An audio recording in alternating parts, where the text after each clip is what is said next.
இப்போ பார்த்தீங்கன்னா, லைவ்ல செம்ம இரிட்டேட்டிங்கான ஒரு விஷயம் நடந்துச்சு. இந்த சௌந்தர்யா பொண்ணு எல்லாரும் இத ரசிக்கிறாங்கன்னு நெனச்சு பேசுறாங்களா? இல்ல எதனால பேசுறாங்கன்னே நமக்கு ஒண்ணும் புரிய மாட்டேங்குது. ஒருவேளை விஜய் சேதுபதி சார் உங்க கவுண்டர்ஸ்க்கும், உங்க எக்ஸ்பிரஷன்ஸ்க்கும் ஒரு தனி செட் ஆஃப் ஃபேன்ஸ் இருக்காங்கன்னு சொன்னாங்களே, அதனால பண்றாங்களான்னு நமக்கு தெரியல. அவங்க வந்து காலையில ரெஸ்ட் ரூம் போயிட்டுருக்கும்போது, யாரோ வந்து தட்டி பாத்ரூம் கதவ டக் டக்குன்னு தட்டியிருக்காங்க போல இருக்கு. அத பச்சையா எக்ஸ்ப்ளைன் பண்ணிட்டு இருக்காங்க. நான் பாத்ரூம் போயிட்டுருந்தேன், பாதி தான் போனேன் அப்படி இப்படின்னு. ரொம்ப இன்னும் டீப்பா போய் எக்ஸ்ப்ளைன் பண்றாங்க. அத எக்ஸ்ப்ளைன் பண்ணிட்டு, அதை தட்டுனாங்க.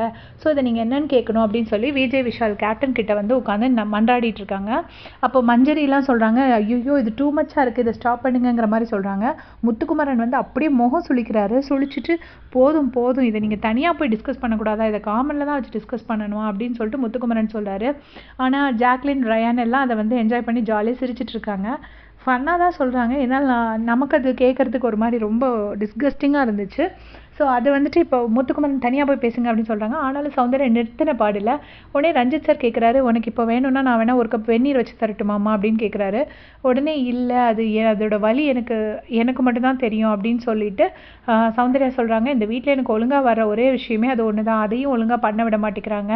அப்புறம் நான் குளிக்கும்போதும் வந்து கதவு தட்டுறாங்க. எதுக்கு இப்படி வந்து தட்டிட்டே இருக்காங்கன்னு" சொல்லி அது ரொம்ப லெங்தி டிஸ்கஷன். நான் வந்து அத பாதியிலே ஸ்டாப் பண்ணிட்டேன் பார்க்குறதே. நான் அவ்வளோ தூரம் காது குடுத்தே கேட்க முடியல. அது முடிஞ்சுட்டு பார்த்தீங்கன்னா, இந்த பக்கம் ஒரு பக்கம் அருண் மூஞ்சி சுளிக்கிறாரு. முத்துக்குமாரன் முகத்த சுளிச்சு ஸ்டாப் பண்ணுங்க, ஸ்டாப் பண்ணுங்கன்னு சொல்லிட்டே இருக்காரு. சௌந்தர்யா கேட்ட பாடில்ல.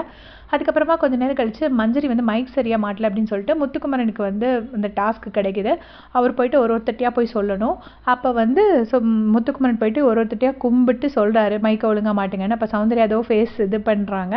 இது வந்து ஜாலியா தான் பண்ணாங்க. இருந்தாலும் இந்த கோவத்த வச்சுட்டு முத்துக்குமரன் சும்மா கண்ண குத்துற மாரி போறாரு. போயிட்டு அப்புறம் தலையில ஒரு சின்ன அடி அடிக்கிறாரு. அது ராயனுக்கு பார்க்கறதுக்கு பிடிக்கல. ஏற்கனவே ராயன் எப்படா சான்ஸ் கிடைக்கும், முத்து லெஃப்ட்ன்னு சொன்னா ரைட்டுன்னு சொல்லலாம், ரைட்டுன்னா லெஃப்ட்ன்னு சொல்லலான்னு வெயிட் பண்ணிட்டு இருப்பாரு. இப்போ இதை பார்த்து அவர் முகம் கொஞ்சம் சுளிச்சதை நான் கவனிச்சேன். இனி இதுக்கும் வச்சு சேர்த்து வச்சு அடுத்த சண்டையில சொல்லி காட்டுவாரு. ஏன்னா ராயனுக்கு வந்து முத்துக்குமரனை நோண்டலைன்னா தூக்கமே வராது. எத்தனை பேர் அதை அப்சர்வ் பண்ணியிருக்கீங்கன்னு மறக்காம கமெண்ட்ஸ்ல சொல்லுங்க. தேங்க்ஸ்.